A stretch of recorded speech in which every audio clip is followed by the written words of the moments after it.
படைத்தான் இறைவன் உனையே, மலைத்தான் உடனே அவனே.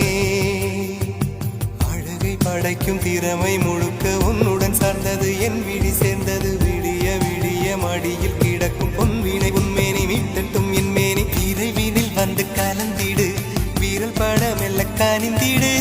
உடல் மட்டும் இங்கு கிடக்குது,